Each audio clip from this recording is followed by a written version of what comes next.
The grand chandelier shimmered like captured sunlight in the mansion's ballroom, its golden light spilling across the polished marble floors.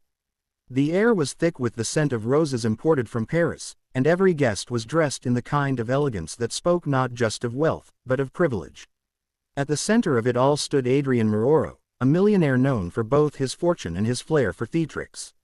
On that crisp afternoon, in front of a small audience of high society, he made a spectacle that silenced the room. With a faint smile, he held up 4 gleaming black unlimited credit cards and handed them one by one to 4 women standing in glamorous gowns.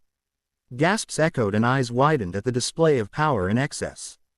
But no one could predict that what happened next would not come from the millionaire or the 4 women, but from the quiet maid standing in the corner with yellow cleaning gloves still on her hands.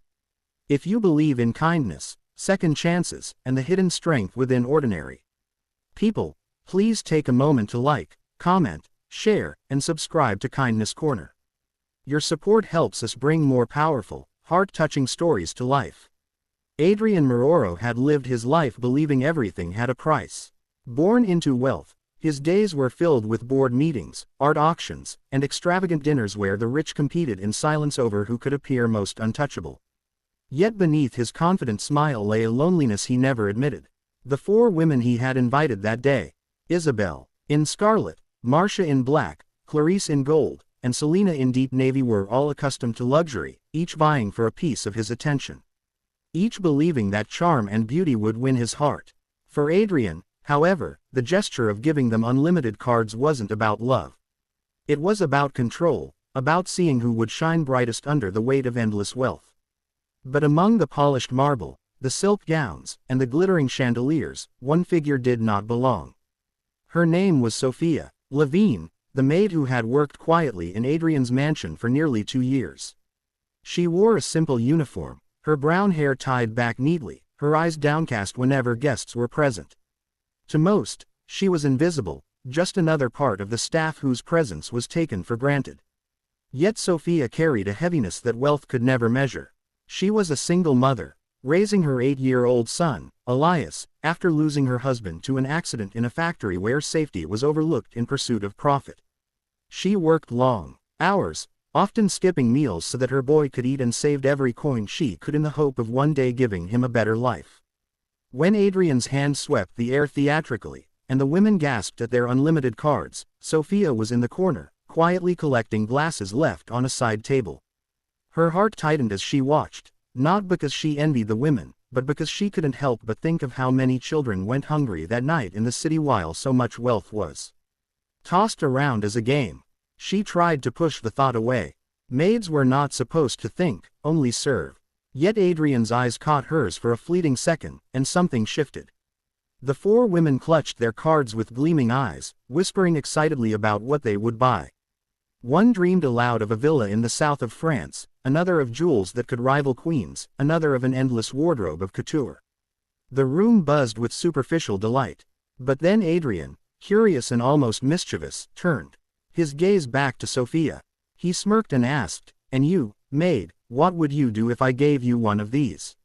The room fell silent. The women turned to stare at her, their expressions a mix of amusement and disdain, as though the very idea was absurd. Sophia froze, her hands trembling as she set the glasses on the tray. She could feel every eye piercing through her.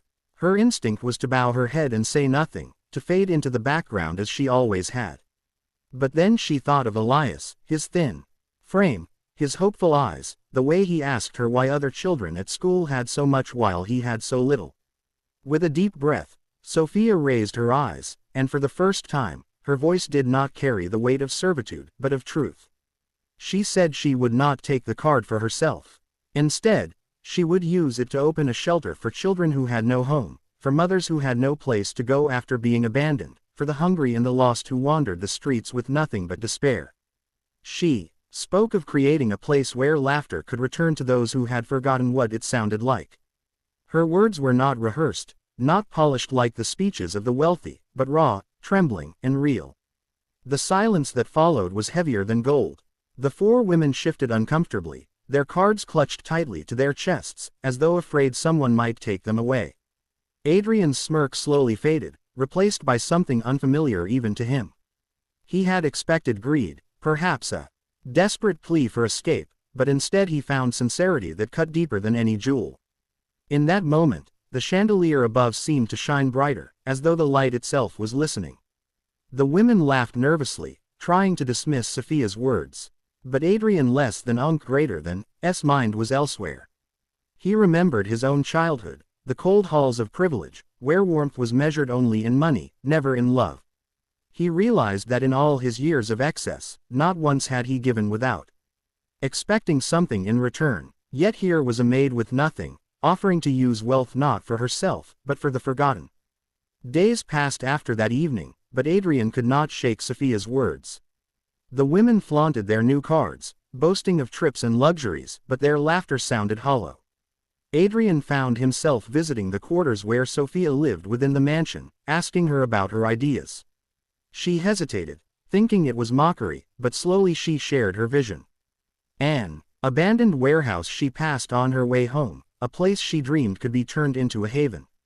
She described small beds, warm meals, a playground for children, and shelves of books to teach them stories of hope. And then one morning, something remarkable happened. Adrian called a press conference, but instead of announcing a new business venture or art acquisition, he announced the funding of a new community shelter. He revealed that the idea had come not from consultants or partners, but from a maid who dared to dream. Cameras flashed, reporters leaned forward, and for the first time in years, Adrian spoke not as a millionaire flaunting his wealth, but as a man inspired by kindness. The shelter opened months later, its walls painted with colors chosen by the children themselves. Sophia stood at the entrance on opening day, tears glistening in her eyes as she watched Elias laugh with other children on the new playground. Mothers wept as they received warm meals, and the air was filled with the sound of joy reborn. Adrian was there, too, not as the untouchable millionaire, but as a man who had discovered that true wealth was measured not in cards or jewels, but in the lives one touched. If this story touched your heart, please don't forget to like, share, and subscribe to Kindness Corner. It helps us continue sharing stories that remind us of the power of compassion and humanity.